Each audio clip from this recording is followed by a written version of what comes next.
Saya tidak menurunkan suara. Dia ingin kalimat itu mendarat telak. Anak-anak kandung saya akan mewarisi segalanya. Kemudian pengacara warisan meletakkan folder kedua di meja. Satu yang belum pernah saya lihat sebelumnya. Dengan suara pelan dia berkata, "Pak Budi, dokumen ini hanya aktif kalau Bapak mengucapkannya keras-keras." Saat itu kakak tiri saya berhenti tersenyum dan ayah tiri memucat seperti mayat. Nama saya Rino Pratiwi, 34 tahun. Saya duduk di kursi kulit tinggi yang terlalu besar untuk tubuh saya di ruang rapat yang bau semir mebel dan aroma bunga lili manis basi. Aroma itu menempel di kulit dan rambut saya sejak pemakaman ibu selesai 2 jam lalu. Itu adalah aroma pertunjukan terakhir ibu saya, sebuah pagelaran yang diatur sepenuhnya oleh pria yang duduk di ujung meja. Kami berada di lantai 4 gedung perkantoran Bata di pusat Jakarta. Di luar jendela tinggi, langit Jakarta tertutup tirai hujan siang yang deras. Di dalam, berdengung rendah mahal, tapi tidak mampu mendinginkan panas yang naik ke pipi saya. Budi Santoso duduk di kepala meja mahoni. Dia adalah pria yang saya panggil ayah selama 30 tahun, sejak dia menikahi ibu saya saat saya masih balita. Dia memakai setelan hitam yang harganya lebih mahal dari mobil saya, dan tampak lebih seperti Cho, yang sedang mengambil alih perusahaan musuh dari Podo Dudo yang berduka. Dia melirik jam tangan emasnya, yang berkilau di bawah lampu. Lalu dia menatap pengacara warisan. Dia tidak menurunkan suara. Dia ingin kalimat itu mendarat. Anak-anak kandung saya akan mewarisi segalanya. Keheningan yang menyusul sunyi senyap.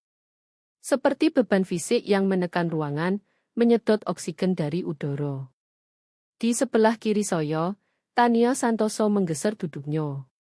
Dia 26 tahun, anak emas budi, tajam dan cantik yang selalu butuh perawatan mahal. Dia merapikan rok gaun hitamnya, dan saya melihat sudut bibirnya berkedut naik. Itu ekspresi mikro. Muncul dan hilang sekejap, tapi saya menangkapnya.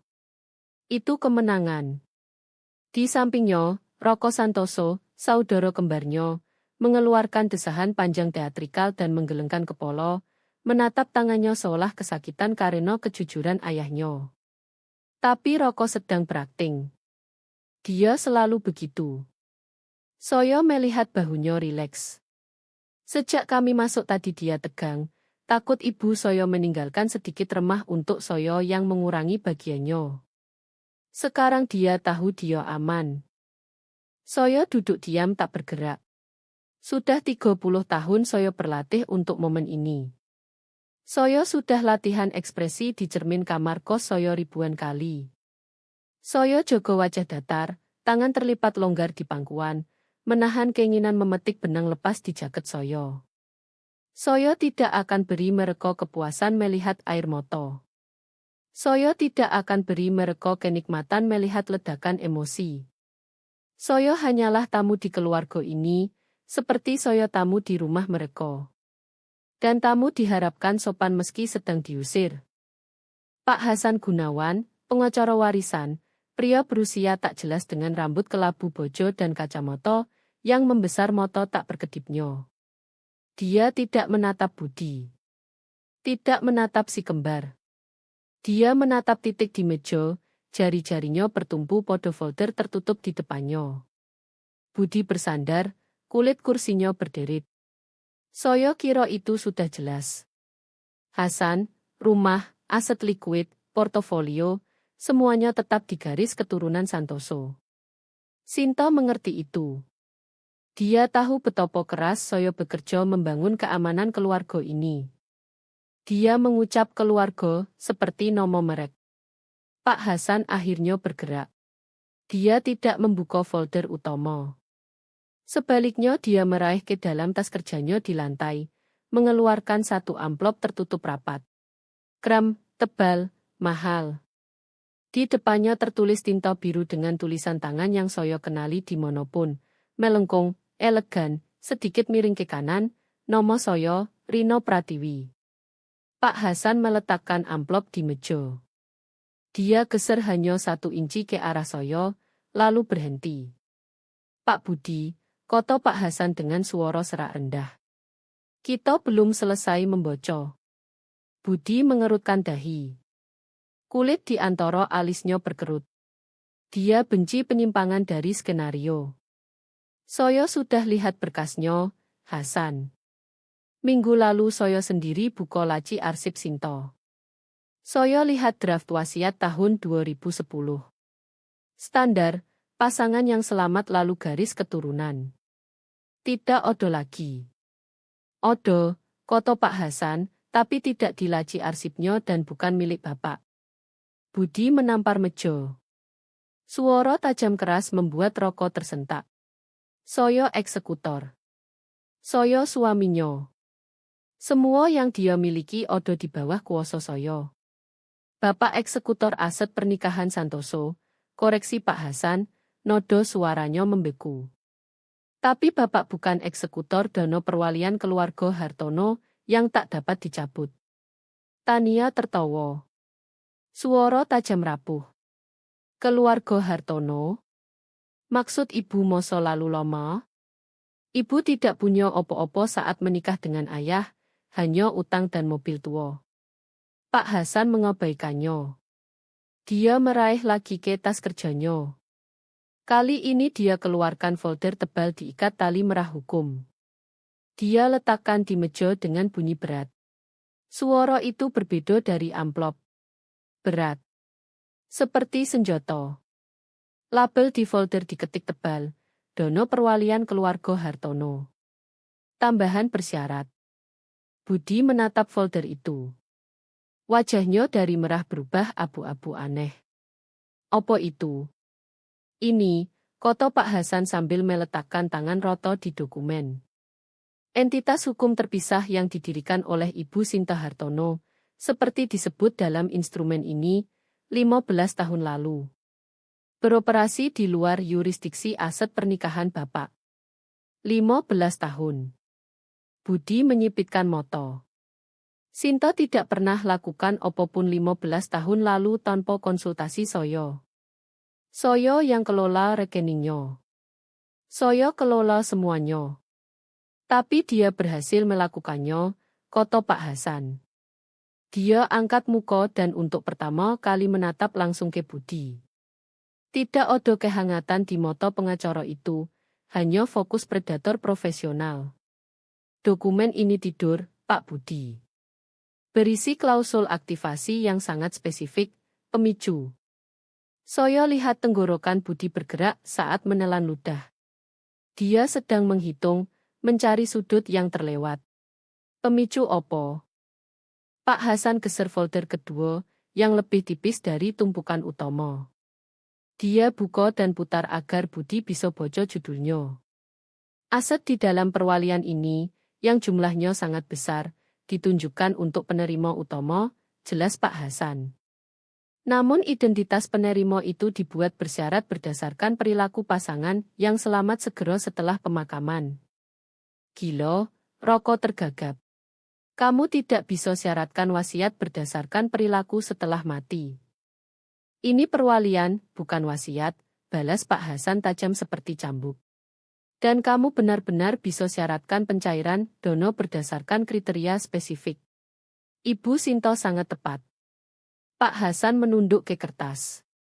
Klausulnya menyatakan, jika selama pembacaan wasiat atau dalam pengaturan formal mengenai warisan, pasangan yang selamat, Budi Santoso, secara verbal mengakui Rino Pratiwi sebagai putrinya dan ahli waris yang setara, maka perwalian dibubarkan dan aset dituang ke aset pernikahan umum di bawah kuasa Bapak.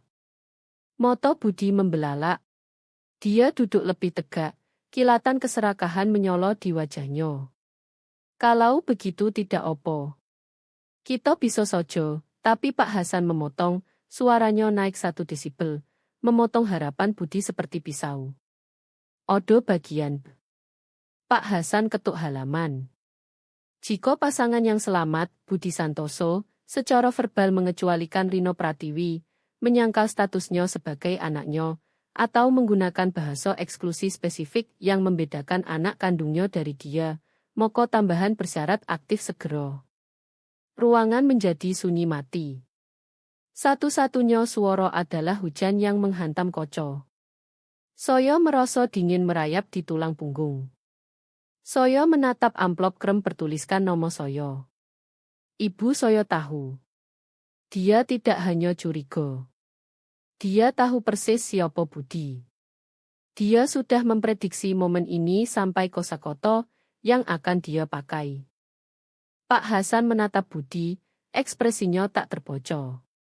Bapak baru saja mengatakan, dan saya kutip, anak-anak kandung saya akan mewarisi segalanya. Benar. Budi membuka mulut, lalu menutup. Dia menatap Tania, lalu Roko. Dia kembali ke pengacara. Kepanikan mulai merembes lewat arogansinya. Saya bicara secara umum. Saya sedang berduka. Kamu tidak bisa menahan seorang pria karena ucapan tak sengaja di hari pemakaman istrinya. Itu bukan ucapan tak sengaja, Budi, kata saya. Suara saya terdengar aneh di telinga sendiri, tapi stabil. Pertama kali saya bicara sejak masuk ruangan. Bapak sudah mengatakan itu kepada saya sejak saya berumur 7 tahun. Bapak katakan saat saya wisuda. Bapak katakan saat saya pindah keluar. Bapak hanya ingin pastikan itu tercatat hari ini. Diam, Rino, bentak Budi, refleks membungkam saya langsung aktif. Dia alihkan agresi ke pengacara. Ini jebakan. Ini pengkhianatan. Saya akan gugat ini. Saya akan cabut lisensi Bapak. Bapak memancing saya. Saya tidak mengucap sepatah kata pun sampai Bapak selesai bicara, kata Pak Hasan tenang. Dia meraih ke tengah meja tempat odo alat hitam kecil di antara botol air dan notes hukum. Saya kira itu speakerphone. Pak Hasan tekan tombol. Lampu merah berubah hijau. Sesuai perjanjian yang kalian semua tanda tangani saat masuk ruangan ini untuk menjamin akurasi proses, kata Pak Hasan, pertemuan ini direkam. Cap waktu pernyataan Bapak sudah tercatat. Syarat aktivasi sudah terpenuhi. Tidak dapat dicabut. Tania berdiri begitu cepat kursinya terjungkal ke belakang dan membentur dinding dengan bunyi keras. Ini gila. Apa isi perwalian itu? Ibu tidak punya uang. Dia ibu rumah tangga. Ayah yang cari uang. Ini pasti hanya koleksi perhiasan dan barang sentimental sampah. Pak Hasan menatap Tania. Dia tidak tersenyum, tapi kesabarannya jelas habis. Bukan perhiasan, Nona Santoso. Dia kembali ke Budi. Karena Bapak sudah picu klausul pengecualian, seluruh dana perwalian keluarga Hartono sekarang melewati aset pernikahan. Melewati Bapak. Melewati Tania dan Roko. Pak Hasan angkat amplop krem yang bertuliskan nama, saya dan angkat ke udara. Tapi dia belum serahkan. Dia tahan di udara. Putusan yang tergantung. Tambahan itu memindahkan kendali penuh, kepemilikan, dan kuasa eksekutif atas aset ke satu-satunya penerima tersisa dalam garis Hartono. Wajah Budi memucat, mengering sampai seperti kapur basah. Dia pegang pinggir meja, buku jarinya putih. Berapa, bisiknya. Apa yang dia sembunyikan? Pak Hasan abaikan dia. Dia putar tubuh di kursinya, menghadap sepenuhnya ke saya untuk pertama kali di ruangan itu. Saya merasa dilihat, bukan sebagai gangguan, bukan sebagai kasus amal, bukan sebagai anak tiri yang harus dikelola, tapi sebagai manusia. Bu Rino, kata Pak Hasan lembut. Ibu Bapak menghabiskan 15 tahun terakhir membangun tembok api. Dia tahu dia tidak bisa melindungi Bapak saat masih hidup. Tidak tanpa menghancurkan kedamaian yang dia pikir Bapak butuhkan. Jadi dia memutuskan melindungi Bapak dari kubur. Dia ulurkan amplop. Saya ulurkan tangan. Tangan saya gemetar sedikit. Saya ambil amplop. Terasa berat. Jauh lebih berat dari surat biasa. Apa ini? Tanya saya, suara hampir berbisik. Ini kuncinya, kata Pak Hasan. Bukan harfiah, tapi efektif. Ini penipuan, teriak Budi. Dia berdiri, menjulang di atas meja, wajahnya berubah mendengus. Sinta tidak waras. Dia sakit bertahun-tahun. Bapak manipulasi dia. Saya akan gugat firma ini sampai bangkrut. Saya akan seret Bapak ke semua pengadilan di Indonesia. Dan Bapak, dia tunjuk jari gemetar ke saya. Jangan kira Bapak akan simpan 1 rupiah pun dari uang saya. Pak Hasan berdiri saat itu. Dia bukan pria besar, tapi punya gravitasi yang Budi tidak punya. Dia angkat folder tebal Dono Perwalian Hartono dan selipkan di bawah lengan. Bukan uang Bapak, Pak Budi. Itu intinya. Dan soal gugat, saya sarankan jangan. Perwalian punya klausul pengalihan biaya. Kalau Bapak tantang dan kalah, Bapak bayar semua biaya hukum kedua belah pihak. Dan mengingat bukti pemicu yang baru saja kami rekam, Bapak akan kalah. Pak Hasan menunduk ke saya lagi, matanya melembut di balik kacamata. Bu Rino, katanya, dan ruangan seolah menyusut hanya ke kami berdua. Mulai saat ini, tidak ada 1 orang pun di ruangan ini yang berhak mendikte masa depan Bapak.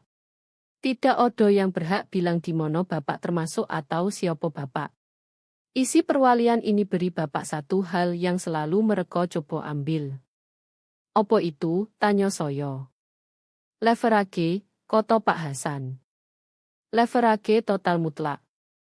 Dia angguk ke amplop di tangan saya. Buka saat Bapak sendirian. Tapi ketahuilah, saat Bapak tanda tangan penerimaan di dalam folder itu, Bapak bukan hanya ahli waris. Bapak pemiliknya. Saya menatap Budi. Dia menatap saya dengan campuran benci dan syok sejati. Dia tampak lebih kecil dari 5 menit lalu. Raksasa yang selama ini membayangi seluruh hidup saya tiba-tiba hanya pria dalam setelan mahal yang takut podo selembar kertas. Saya menatap Tania dan Roko. Senyum sombong hilang dari wajah Tania, diganti ketakutan dingin yang menghitung. Roko tampak seperti mau muntah. Saya menunduk ke amplop. Rino Pratiwi, nama saya, tulisan tangan ibu saya. Saat itu saya sadar saya bukan hanya memegang wasiat. Saya memegang senjata. Dan untuk pertama kali dalam hidup saya, jari saya ada di pelatuknya. Saya keluar dari kantor hukum dan masuk ke hujan. Amplop yang diberi Pak Hasan Gunawan terselip di jaket saya, menempel di rusuk seperti jantung kedua. Saya tidak membukanya segera. Saya tidak bisa. Adrenalin yang menjaga tulang punggung saya lurus di ruang rapat mulai pudar, diganti kelelahan hampa yang saya bawa hampir 30 tahun. Saya masuk ke sedan saya, mobil tua andal berumur 10 tahun yang saya beli tunai dari shift ganda, dan hanya duduk di sono. Wiper berdegup ritme di kaca. 1212. Seperti metronom menghitung mundur waktu, menarik saya dari kemenangan di kantor pengacara dan menyeret saya kembali ke awal semuanya. Pak Hasan menyebut saya tamu di ruangan itu, tapi dia tidak tahu setengahnya. Saya sudah tamu di hidup saya sendiri sejak umur 5 tahun. Itu tahun ibu saya, Sinta Hartono, janda muda dengan terlalu banyak duka dan terlalu banyak utang, menikah dengan Budi Santoso. Saya ingat hari kami pindah ke rumahnya di perbukitan Jakarta. Rumah besar rapi dengan pilar putih dan halaman yang terawat seperti rumput plastik. Saya ingat melangkah ke foyer, memegang boneka beruang lusuh yang bau apartemen lama kami.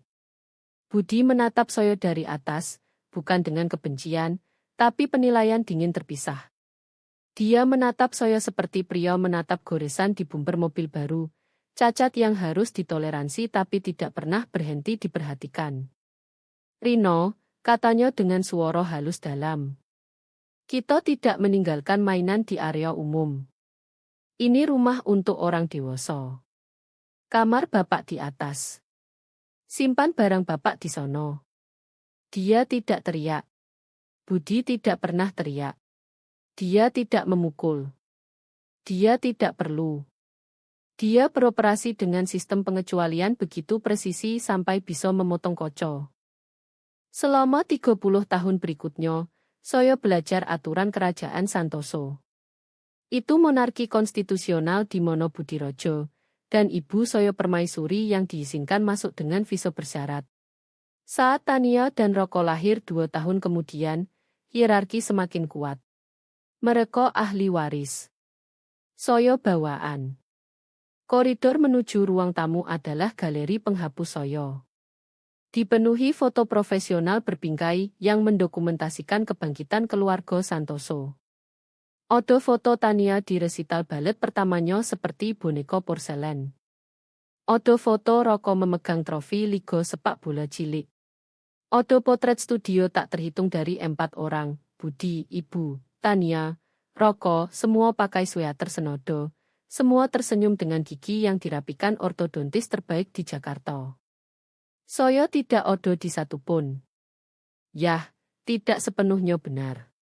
Dalam satu foto perjalanan ke pantai, ada siku buram di pinggir kiri bingkai. Itu saya.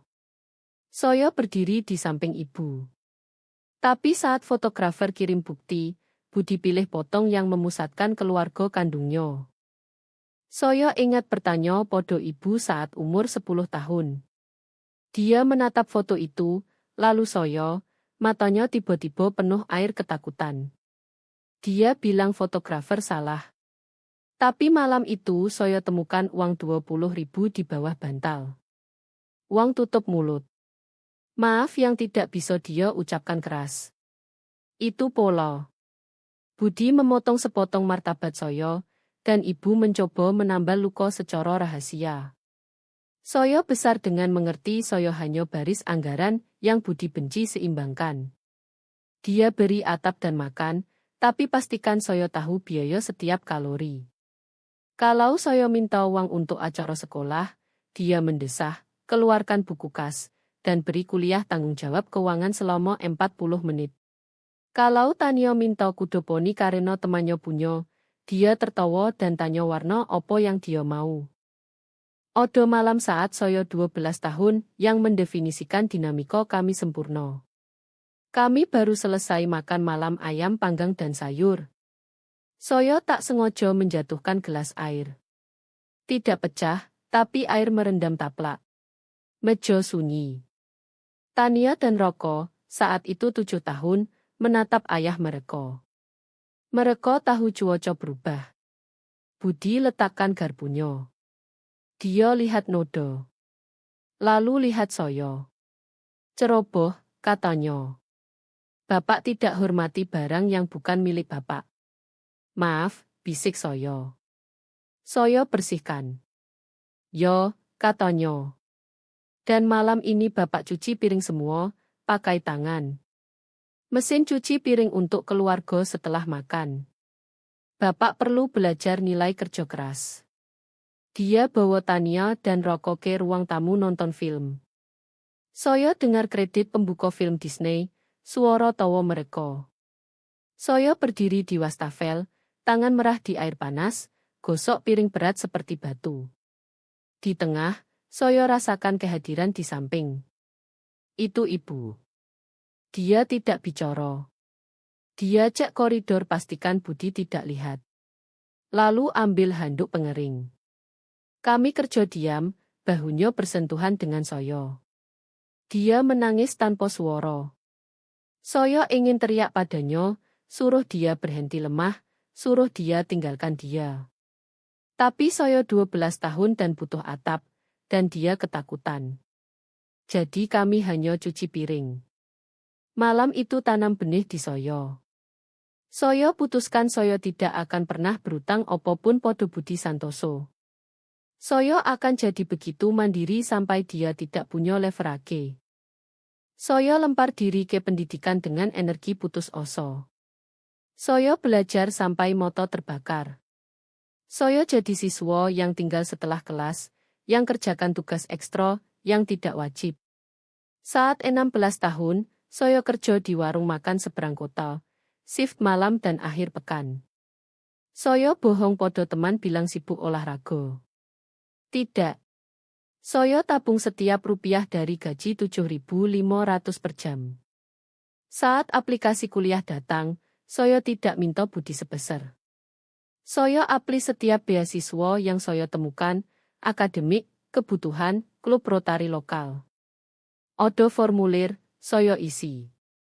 Saat surat penerimaan dari Universitas Negeri dengan beasiswa penuh datang, saya rasakan lonjakan kemenangan begitu kuat sampai hampir jatuh. Saya pikir saya berhasil. Saya pikir saya kalahkan sistem. Saya pindah keluar 2 minggu setelah wisudosmo. Saya kemas hidup saya ke 3 kardus dan tidak pernah menoleh. Sementara saya berjuang di kos, makan mie instan, dan kerja di perpustakaan bayar buku, Budi bangun kerajaannya. Dia dirikan grup properti Santoso, firma investasi dan real estate kecil yang manfaatkan bom pasar Jakarta. Dia odo di mono-mono. Wajahnya di billboard. Dia di koran lokal jabat tangan wali kota, potong pita pembangunan baru. Artikel selalu sebut dia pilar masyarakat dan ayah keluarga yang berdedikasi. Itu buat saya mual. Saya tahu pria di balik senyum itu. Saya tahu pria yang periksa debu di kusen dengan sarung tangan putih. Saya tahu pria yang bilang podo ibu saya beruntung dia ambil bawaan dia. Saya pilih karir sebagai respons langsung padanya. Saya masuk kepatuhan perusahaan. Saya dapat kerja di Blue Cedar Risk Compliance, firma spesialis audit dan kepatuhan regulasi. Kerja saya bocok kontrak, scan buku kas, dan temukan hal yang orang coba sembunyikan. Saya punya hidung untuk itu. Saya bisa bau kebohongan di spreadsheet dari 3 halaman jauhnya. Itu keterampilan yang saya asah di meja makan. Lihat Budi jelaskan kenapa dia tidak mampu perbaiki mobil saya sementara beli perahu baru untuk rumah danau. Saya pikir saya lolos. Benar-benar. Saya bayar sewa sendiri. Saya beli mobil sendiri. Saya bangun hidup yang tidak ada hubungannya dengan uang Santoso. Saya bangga kemandirian saya. Saya pakai seperti baju besi. Tapi lalu ibu sakit. Mulai pelan, lelah, turun berat badan, lalu berubah jadi diagnosis terminal yang tidak bisa diperbaiki uang berapapun. 2 tahun terakhir, saya ditarik kembali ke orbit rumah itu. Saya harus pergi. Dia ibu saya. Budi main peran suami berduka yang mendukung sempurna. Dia sewa perawat terbaik. Dia ubah kamar tamu bawah jadi suite rumah sakit. Saat tetangga bawa makanan, dia mendesah dan bilang, saya hanya ingin sinto nyaman. Dia bergantung podo saya untuk segalanya. Bapak tahu, dia selalu begitu. Dia suka narasi itu, istri tak berdaya, suami penyelamat. Tapi di dalam rumah, saat tetangga pergi, topeng lepas. Saya ingat Selasa sore, 3 minggu sebelum dia meninggal, saya duduk di sisi tempat tidurnya, bocor untuknya saat dia tidur. Budi masuk. Dia cek monitor, lalu lihat saya. Bapak sudah di sini 4 hari berturut-turut, Rino, katanya. Bapak tidak punya pekerjaan. Saya benci kalau bapak nganggur dan datang minta sedekah. Saya ambil cuti pribadi, Budi. Kota saya, tidak angkat muka dari buku. Saya di sini untuk dia. Jangan malu-malukan saya, katanya. Saat pemakaman, saya harap bapak duduk dengan keluarga, tapi jangan kira itu berarti bapak bagian dari warisan. Saya sudah amankan masa depan anak-anak saya. Bapak punya pekerjaan kecil itu. Dia keluar. Mata ibu terbuka berkedip. Dia dengar. Dia lihat saya, wajahnya tirus, kulit seperti kertas. Dia ulurkan tangan dan genggam tangan Soyo dengan kekuatan yang mengejutkan. Rino, seraknya. Soyo di sini, Bu, kata Soyo. Abaikan dia. Dia hanya budi. Dia geleng kepala. Senyum kecil aneh di bibirnya. Bukan senyum sedih. Senyum orang yang tahu akhir film sementara semua orang masih nonton. Lihat di laci bawah meja jahit Soyo, bisiknya. Saat Soyo pergi, bukan sebelumnya. Opo isinya, tanya Soyo. Telepon, katanya. Telepon lain Soyo. Soyo kerutkan dahi. Bu punya 2 telepon. Soyo punya banyak hal yang Bapak tidak tahu, katanya, suaranya semakin lemah, hilang ke kabut morfin. Dia pikir Soyo lemah, Rino. Dia pikir Soyo hanya duduk di sini 30 tahun dan biarkan dia menang. Dia tutup mata. Dia salah. Duduk di mobil di luar kantor hukum, dengar hujan, akhirnya Soyo mengerti maksudnya. Soyo lihat folder yang Pak Hasan beri. Selama 30 tahun Soyo pikir ibu Soyo korban. Soyo pikir dia wanita manis pasif yang tukar otonominya dengan keamanan. Soyo pikir Soyo yang kuat karena melawan. Karena keluar, karena teriak. Soyo salah. Soyo pengalih perhatian berisik. Dia pembunuh diam. Soyo masukkan persneling mobil. Soyo perlu pulang. Soyo perlu buka amplop ini. Dan lalu Soyo perlu cari meja jahit itu karena untuk pertama kali dalam hidup Soyo bukan tamu di narasi Santoso. Soyo yang pegang peno. Dan Soyo akan tulis ulang seluruh cerita sialan ini. Pak Hasan Gunawan tidak buru-buru. Dia rapikan kacamatanya, buka folder tebal bertuliskan Dono Perwalian Keluarga Hartono tak dapat dicabut, dan ratakan halaman atas dengan telapak tangan. Suara kertas kering geser di meja mahoni adalah satu-satunya suara di ruangan. Seperti pisau yang diasah. Soyo lihat Budi. Dia coba pulihkan ketenangan, coba susut kembali ke persona patriark pengasih, tapi matanya berkeliaran di ruangan. Dia cari jalan keluar, atau saksi yang bisa dia rayu. Tidak ada. Mari kita bahas isi perwalian, kata Pak Hasan, suaranya tanpa teatrik. Dia bocor dari spreadjet. Aset berasal dari likuidasi Harto Hartono sebelum pernikahan Bapak dengan Bu Sinto tahun 1995. Khususnya penjualan saham mayoritas perusahaan bernama Hartono Logistik. Tania keluar tawa tajam tak percaya. Dia geleng kepala, rambut disorot sempurna menangkap cahaya. Hartono Logistik, Please. Ibu cerita soal itu. Perusahaan truk yang dikelola suami pertamanya. Bangkrut. Itu kenapa dia jual rumah dan pindah ke apartemen tempat ayah temukan dia. Dia miskin. Dia liquid, koreksi Pak Hasan. Dia tidak angkat muka. Dia jual Hartono Logistik ke konglomerat logistik dari Surabaya 3 bulan sebelum bertemu ayah Bapak. Harga penjualan tidak publik karena akuisisi pribadi. Tapi hasil bersih setelah pajak sangat besar. Budi menatap pengacara. Mulutnya sedikit terbuka. Sinta bilang dia bangkrut. Dia bilang kreditur ambil semuanya. Soyo bayar kartu kreditnya, Hasan. Soyo bayar asuransi mobilnya. Soyo beri dia uang saku. Dia terima uang saku untuk jaga perdamaian, kata Pak Hasan. Dan dia simpan uangnya sendiri di perwalian buta dikelola firma ini dirancang khusus tetap tak terlihat oleh calon suami. Strategi perlindungan aset standar, tapi Bu Sinto jalankan dengan disiplin luar biasa. Berapa, tuntut Budi. Suaranya tebal. Berapa di dalamnya? Pak Hasan jalankan jari di kolom angka. Dengan penggandaan agresif selama 30 tahun, investasi pasar terdiversifikasi, dan beberapa entry modal Ventura kunci yang performa luar biasa sampai penutupan pasar kemarin. Total nilai perwalian sekitar 300 miliar. Udara hilang dari ruangan. Saya rasakan hentakan fisik di dodo seperti melewatkan anak tanggo. 300 miliar.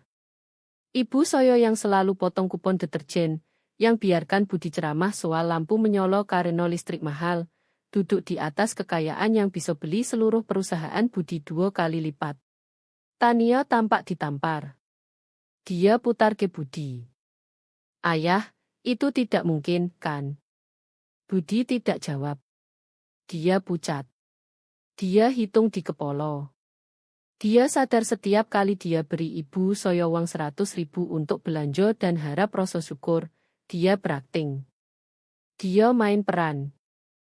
Itu penipuan, kata Roko, suaranya gemetar. Dia bohong podo ayah 30 tahun. Itu penipuan pasangan. Kita bisa tembus perwalian. Pernikahan kemitraan keuangan. Dia sembunyikan aset. Aset sebelum pernikahan bukan harta bersama di Indonesia kecuali dicampur, kata Pak Hasan mulus. Dan dia tidak pernah campur 1 rupiah pun. Dia sangat hati-hati. Dia biarkan Bapak bayar segalanya, Pak Budi, yang secara hukum sangat dermawan dari Bapak. Pak Hasan balik halaman. Tapi nilai tunai hanya sebagian dari portofolio. Odo soal kepemilikan ekuitas pasif. Dia lihat Budi. Lalu ekspresi aneh lewat di wajah pengacara. Hampir kasihan, tapi terlalu dingin untuk itu. Pak Budi, Bapak kenal Vantage Point Growth Fund? Budi perkedip. Nomo itu jelas berarti sesuatu baginya. Ya, tentu. Mereka grup ekuitas swasta. Saya dapat pinjaman mesjanine dari mereka 4 tahun lalu untuk perluas kompleks komersial grup properti Santoso. Transaksi bisnis standar. Itu, setuju Pak Hasan, pinjaman rp 75 miliar dengan bunga 8% dijamin ekuitas pribadi Bapak di perusahaan. Pinjaman berisiko tinggi. Modal yang diperlukan, bentak Budi. Bisnis soal leverage. Memang, kata Pak Hasan. Nah, Bapak akan tertarik tahu bahwa dana perwalian keluarga Hartono adalah mitra terbatas di Vantage Point Growth Fund. Faktanya, perwalian punya sekitar 12% dari total modal dana itu. Saya lihat kesadaran menghantam Budi. Terjadi lambat. Matanya membelalak, lalu menyipit, rahangnya mengatup. Artinya, lanjut Pak Hasan, mengejo untuk ruangan. Saat Bapak pinjam uang itu, Bapak efektif pinjam dari istri Bapak, dan selama 4 tahun terakhir, pembayaran bunga yang Bapak perjuangkan. Sebagian mengalir langsung kembali ke perwalian ini. Saya tutup mulut dengan tangan. Saya harus. Tawa menggelegak di tenggorokan. Tawa histeris kasar. Ibu saya tidak hanya sembunyikan uang. Dia jadi krediturnya. Setiap kali Budi pamer kecerdasan bisnis di meja makan, setiap kali dia cerita bagaimana dia leverage utang bangun kerajaan, dia bayar bunga podo wanita yang duduk diam di ujung meja makan kacang polong. Mustahil, bisik Budi. Saya pasti lihat namanya di dokumen. Perwalian buta, ulang Pak Hasan. Bapak lihat nomor entitas perusahaan. Bapak tidak pernah lihat lebih dalam karena Bapak tidak pernah anggap istri Bapak mampu keuangan tingkat tinggi. Bapak underestimate dia. Konsisten, Pak Budi. Budi ambruk kembali ke kursi. Dia tampak kalah, tapi lalu insting bertahan yang buat dia koyo kembali aktif. Dia rapikan dasinya. Dia letakkan tangan roto di meja. Baiklah, katanya. Suaranya rapuh. Dia punya uang. Dia sembunyikan. Itu sakit, tapi tidak ubah hukum. Saya pasangan yang selamat, meski odo perwalian terpisah. Saya punya klaim bagian pilihan. Saya bisa tantang validitas pengecualian. Bapak bisa, kata Pak Hasan, kalau ini wasiat standar, Tapi ini perwalian yang jadi tak dapat dicabut saat meninggal, diatur tambahan bersyarat. Pak Hasan ketuk folder kedua, yang muncul setelah kalimat fatal Budi. Mari kita tinjau mekanismenya sekali lagi. Supaya tidak odo kebingungan. Odo tambahan bersyarat yang diubah 5 tahun lalu. Itu menyatakan kendali perwalian tetap dengan Truste Utomo, Dewan ditunjuk firma ini, kecuali pemicu spesifik terjadi. Pemicu, Budi Sembur, ucapan Soyo, penyangkalan Bapak, koreksi Pak Hasan. Dokumen eksplisit. Itu bilang, jika Budi Santoso, di hadapan penasihat hukum dan ahli waris, secara verbal menyangkal status keluarga Rino Pratiwi atau mencoba bedakan dia dari keturunan kandungnya untuk tujuan pengecualian warisan, maka posisi Truste pengganti langsung pindah ke Rino Pratiwi. Pak Hasan lihat Soyo. Artinya, Bu Rino, Bapak tidak hanya dapat uang. Bapak dapat kendali. Bapak bisa likuidasi posisi. Bapak bisa panggil pinjaman. Bapak bisa audit tahun sebelumnya. Panggil pinjaman, tanya Soyo. Pikiran Soyo lari ke utang Fantake Point. Perwalian punya hak sebagai pemegang saham mayoritas di Dono, kota Pak Hasan. Tapi kita bisa bahas strategi nanti. Budi berdiri lagi. Sinto tidak pernah lakukan ini. Dia cinta Soyo. Dia berterima kasih podo Soyo. Bapak palsukan ini, Hasan.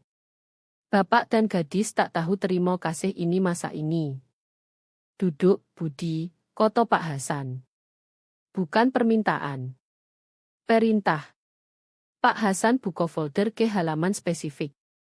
Itu salinan dokumen. Di bawah odo tinta biru tanda tangan Ibu Soyo. Dan di sampingnya stempel notaris tanggal 5 tahun lalu. Dia lakukan, kota Pak Hasan. Dan dia lakukan karena dia kenal Bapak. Dia tahu saat dia pergi, saat pengaruhnya hilang, Bapak akan kembali ke sifat asli. Dia taruh 300 miliar bahwa Bapak tidak bisa lewati pertemuan ini tanpa memotong Rino, dan dia menang. Pak Hasan geser dokumen tebal ke Soyo. Itu penerimaan Truste dan status penerima. Bu Rino, katanya, Soyo perlu Bapak tanda tangan di tab. Begitu Bapak tanda, aset pindah atas nama Bapak secara efektif segera. Rekening akan dibekukan untuk siapapun kecuali Bapak. Soyo angkat peno fountain berat yang Pak Hasan tawarkan. Resin hitam terasa dingin di telapak tangan berkeringat Soyo. Soyo lihat kertas.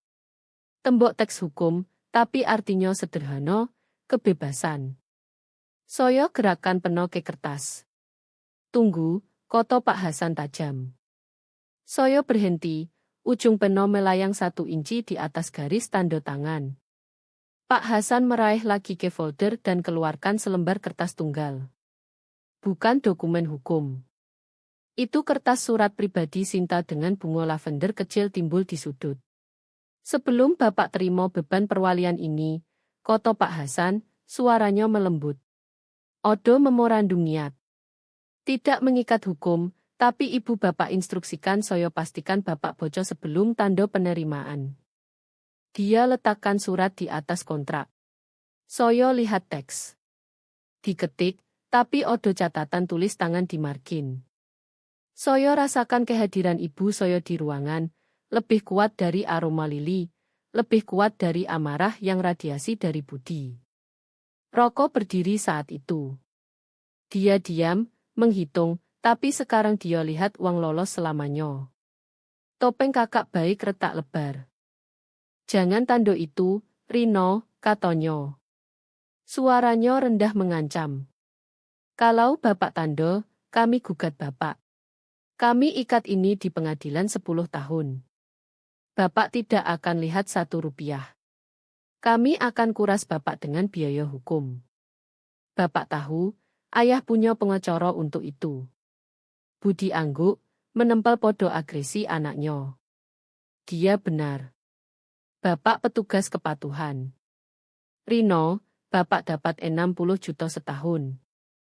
Soyo punya gudang perang. Saya akan kubur bapak di tumpukan kertas. Pergi.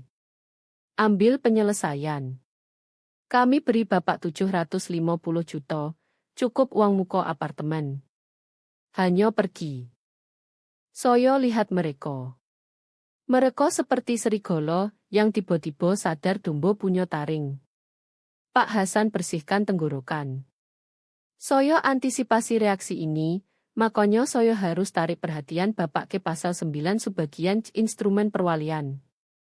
Budi lihat dia dengan benci. Apa lagi? Klausul pengalihan biaya, kata Pak Hasan. Perwalian sertakan klausul tak tantang dengan penulis indemnifikasi spesifik. Itu menyatakan jika ada tantangan hukum terhadap validitas perwalian atau penunjukan penerima, perwalian diizinkan pakai seluruh aset untuk bela diri. Pak Hasan lepas kacamatanya dan poles di jasnya.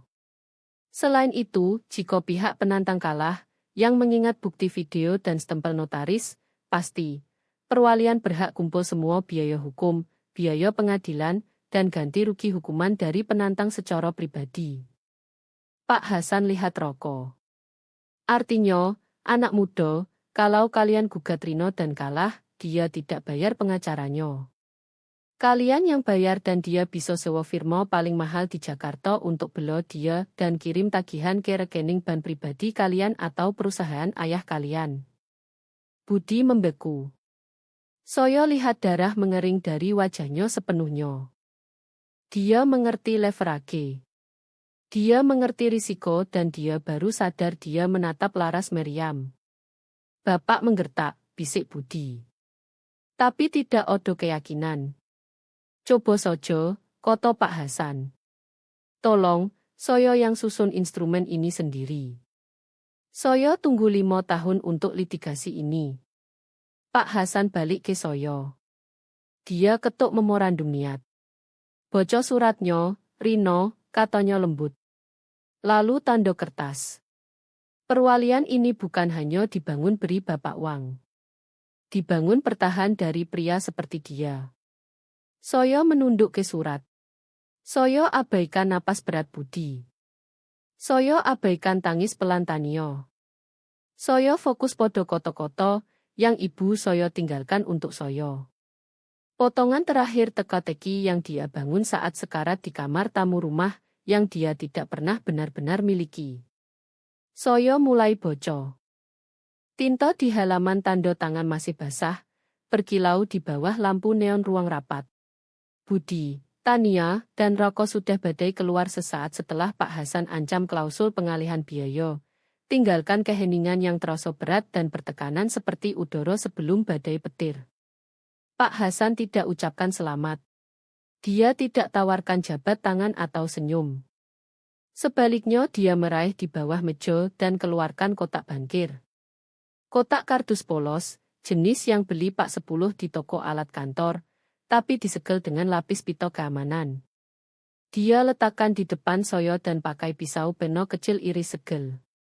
Instrumen perwalian adalah kerangka hukum, Rino, kata Pak Hasan pelan. Tapi ini sejarahnya. Dia angkat tutup. Di dalam bukan tumpukan uang atau batang emas.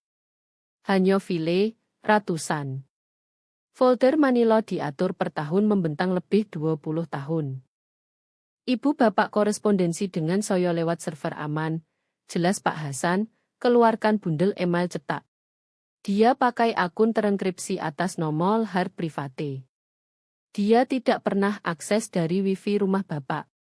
Dia hanya cek saat di perpustakaan umum atau nanti dari telepon burner yang dia simpan di kit jahit. Saya raih file atas. Berlabel hanya pendidikan Pratiwi. Tangan saya gemetar saat buka. Dokumen pertama salinan surat yang saya hafal. Surat penerimaan beasiswa kesempatan berbasis prestasi Jawa Barat yang saya terima musim semi tahun terakhir SMA. Saya ingat hari itu jelas. Saya lari ke dapur melambai surat. Teriak saya menang beasiswa parsial, 5 juta per semester. Satu-satunya alasan saya bisa kuliah di Universitas Negeri bukan Politeknik. Saya ingat tunjukkan podo Budi. Dia hampir tidak angkat muka dari koran. Bagus, katanya. Itu 5 juta yang tidak perlu saya buang untuk gelar, yang mungkin Bapak tidak pernah pakai. Saya lihat dokumen di file. Bukan pemberitahuan dari Dewan Pendidikan. Itu konfirmasi transfer kawat dari Dana Perwalian Keluarga Hartono ke organisasi Nirlobo, Cangkang Bernama, Dana Bantuan Mahasiswa Jawa Barat. Beasiswa itu tidak odo, kata Pak Hasan pelan. Dana Jawa Barat entitas pastrok yang kami dirikan. Ibu bapak yang danai beasiswa itu sepenuhnya. Saya rasakan air mata menusuk mata, panas mendadak. Tapi saya apli. Saya tulis esai. Dia baca. Pak Hasan bilang, dia kirim saya salinan. Dia bilang brilian. Tapi dia tahu kalau dia coba beri bapak uang kuliah langsung, Budi akan veto. Dia akan klaim itu monjo bapak atau anggaran keluarga tidak dukung. Atau lebih buruk, dia akan gantung di atas kepala bapak setiap hari, tuntut bapak belajar bisnis bukan sastra. Jadi dia ciptakan beasiswa. Saya balik halaman. Odo transfer kawat lain. Ini tanggal 4 tahun kemudian. 30 juta. Baris memo, biaya wisuda dan bantuan relokasi. Saya ingat uang itu. Saya pikir pengembalian deposit kos dan keberuntungan jual buku kuliah bekas. Saya pakai sewa mobil pindah dan nyetir ke pekerjaan pertama di Bandung. Dia pantau segalanya, kata Pak Hasan. Setiap kali bapak pikir dapat resei nomplok, setiap kali alam seolah beri bapak sedikit kelonggaran, itu Sinto. Saya gali lebih dalam ke kotak. Saya temukan folder berlabel perumahan 2015. Itu tahun saya beli apartemen pertama. Kecil 1 kamar walk-up bau karpet lomo, tapi milik saya. Saya kumpul uang muka selama 3 tahun makan oatmeal instan dan lembur, tapi kurang. Saya kurang 45 juta untuk biaya penutupan. Saya hampir mundur dari kesepakatan saat broker telepon bilang odo program insentif pembeli pertama, yang bapak memenuhi syarat yang tutup selisih. Saya keluarkan rantai email di folder. Subjek penutupan selisih dari Lhard Private ke Hasan Gunawan. Rino kurang 45 juta. Dia tidak tidur. Saya dengar di suaranya saat dia telepon. Kalau dia kehilangan apartemen ini, dia harus pindah kembali ke Jakarta. Dan kalau dia pindah ke sini, Budi akan sesakkan dia. Lakukan transfer ke rekening escrow broker. Buat seperti hibah Kotamadya. Jangan biarkan dia tahu dari saya. Kalau dia tahu, dia akan merasa bersalah. Kalau Budi tahu, dia akan tuntut saya ikut tanda tangan dan ambil ekuitas. Saya turunkan kertas. Dodo saya sakit. Saya habiskan begitu banyak malam tahun itu terjogo hitung uang receh. Banggo ketangguhan saya. Saya jalan dengan dagu terangkat, bilang podo diri sendiri saya wanita buatan sendiri. Saya bangun hidup tanpa satu bantuan pun dari kerajaan Santoso.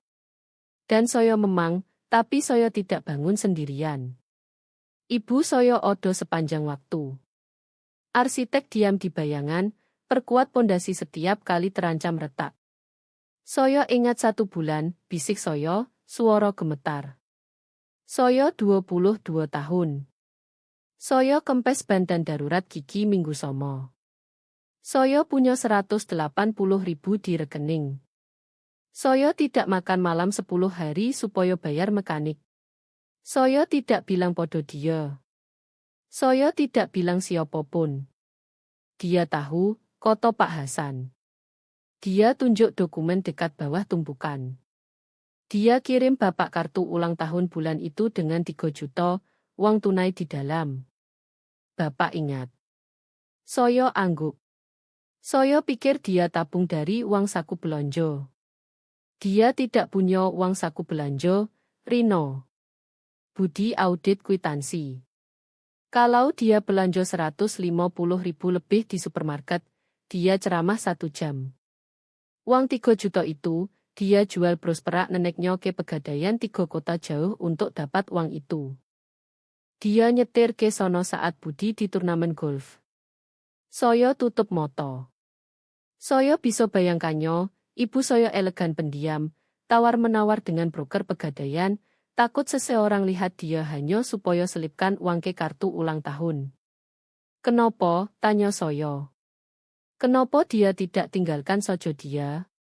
Dia punya 300 miliar. Hasan, dia bisa ambil saya dan pergi saat saya 10 tahun. Kami bisa ke mono saja. Karena hukum hak asuh, koto Pak Hasan muram. Dan karena Prenub. Budi punya klausul besi. Kalau dia pergi, dia risiko pertarungan hukum panjang yang akan ungkap asetnya. Dia akan lawan untuk segalanya hanya untuk dendam. Dan dia takut kalau dia ganggu hidup Budi, Budi akan balas podo bapak. Dia putuskan tempat paling aman untuk uangnya adalah gelap, tunggu saat bapak cukup kuat untuk pegang. Dia condong maju. Dia tidak beli kemewahan, Rino. Dia beli pelarian bapak. Dia beli otonomi bapak. Setiap rupiah di perwalian ini disimpan dengan niat spesifik buat bapak anti peluru. Saya hapus air moto dan raih folder berikutnya. Tapi saat lihat label, saya berhenti. Dukungan penerima. Tania dan Roko. Saya kerutkan dahi. Hasan, ini salah. Ini anak Budi. Buko, koto Pak Hasan. Saya buko sampul. Di dalam kwitansi. Ratusan. Odo kwitansi kambalet di Jakarta, 45 juta. Saya ingat Tania ke kamp itu saat 15 tahun. Dia pamer berbulan-bulan. Budi bilang podo semua di klub negara dia kirim putri kecilnya latihan dengan yang terbaik. Cek ditandatangani terus dono perwalian keluarga Hartono. Odo faktur kursus persiapan sempen. Jenis bimbingan privat elit. Itu untuk Roko. Budi klaim Roko dapat skor lewat kecerdasan alamiah dan kerja keras. Tapi lalu saya lihat tagihan medis, psikoterapi, Ellen Friedman. Nomo pasien Tania Santoso. Tanggal tutup periode 2 tahun saat Tania 16 dan 17. Tania terapi, tanya saya, kaget. Budi tidak percaya terapi. Dia bilang kelemahan untuk orang yang tidak tangani realitas. Tania berjuang dengan gangguan makan, koto Pak Hasan pelan. Budi bilang padanya makan burger sojo dan berhenti dramatis. Dia tolak bayar psikiater. Dia bilang akan jelek di catatan asuransi kalau Odo yang tahu. Ibu bapak temukan terapis yang terima tunai. Dia bayar setiap sesi dari perwalian. Dia sendiri yang antar Tania dan bilang podo Budi mereka belanja. Saya tatap halaman. Ibu saya selamatkan nyawa Tania.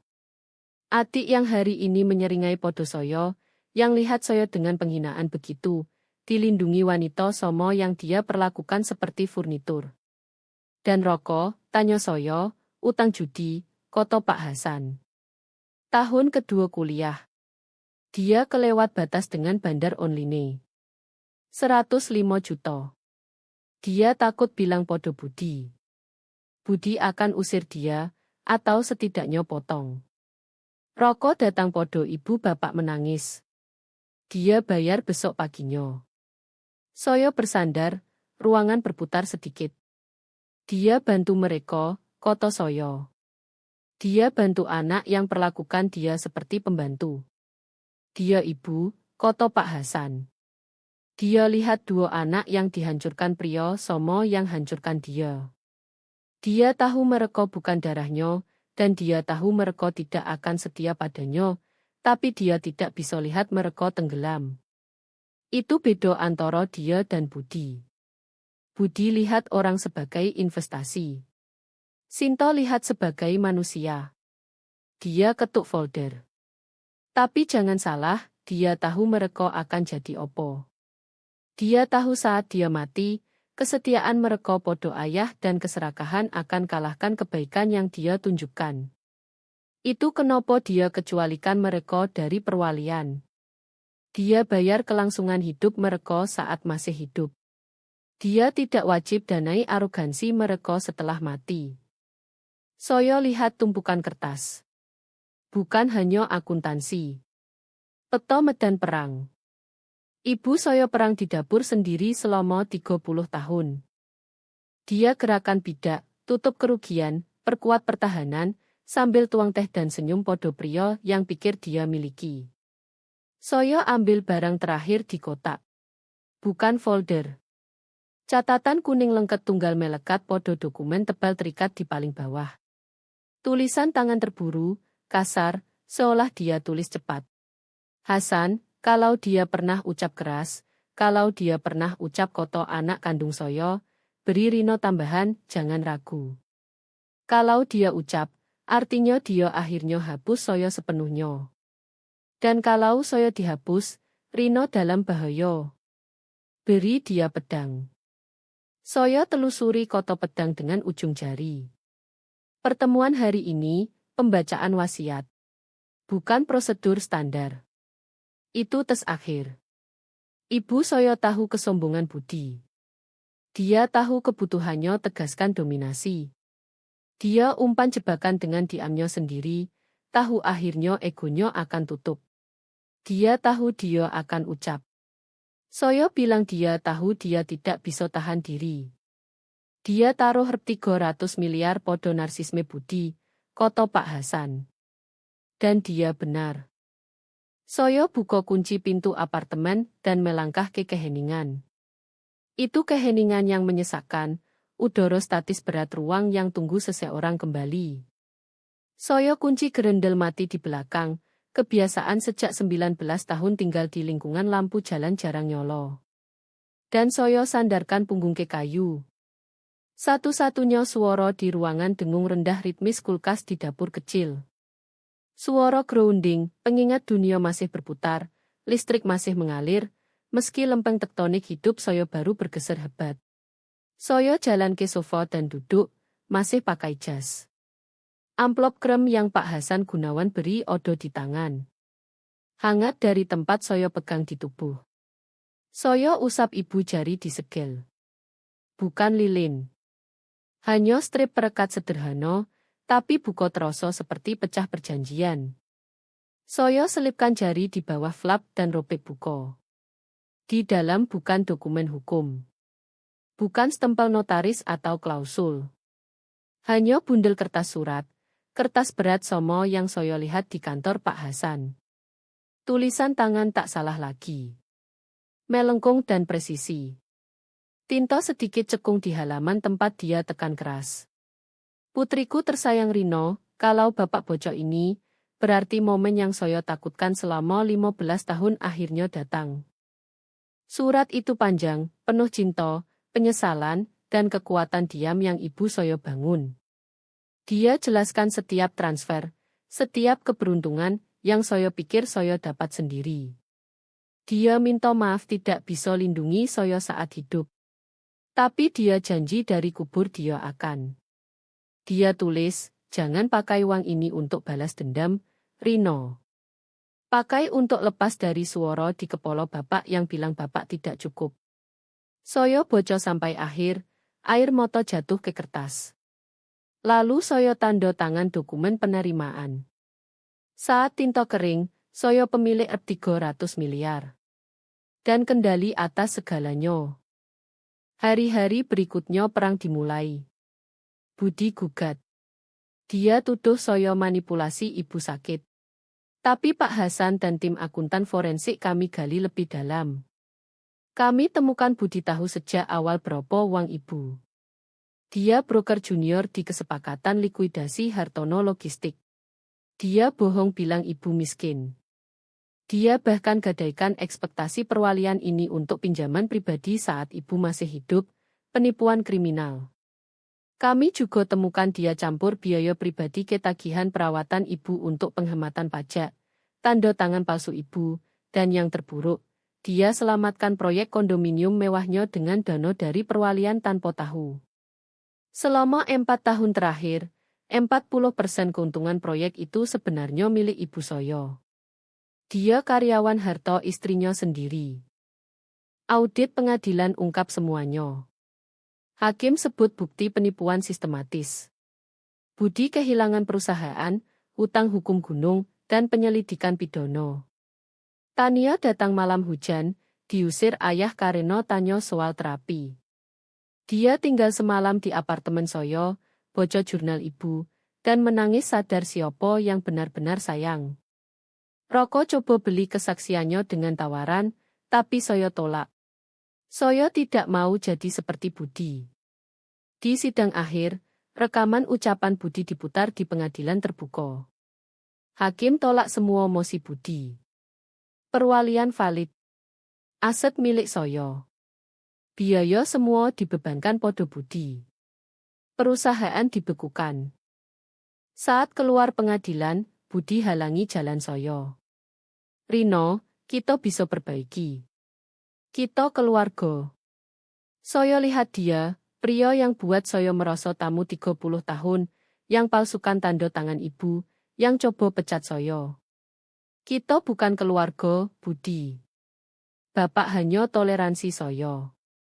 Atap di atas kepala Soyo, ibu yang bayar dengan diamnya. Dan dengan uangnya. Dia minta maaf tergagap. Terlambat. Soyo bilang, Bapak selalu mau Soyo kecil. Hari ini pengadilan tidak beri Soyo opo baru. Hanya konfirmasi yang ibu tahu lomo. Soyo tidak pernah kecil. Bapak hanya berdiri di leher Soyo. Soyo dorong pintu dan keluar ke sinar sore. Udara segar. Hujan berhenti. Pegunungan biru di kejauhan. Untuk pertama kali dalam 34 tahun, suara di kepala Soyo yang bilang Soyo tidak cukup, Soyo tidak termasuk, Soyo hanya tamu, sunyi. Akhirnya diam dan di keheningan itu, Soyo mulai jalan ke sisa hidup Soyo.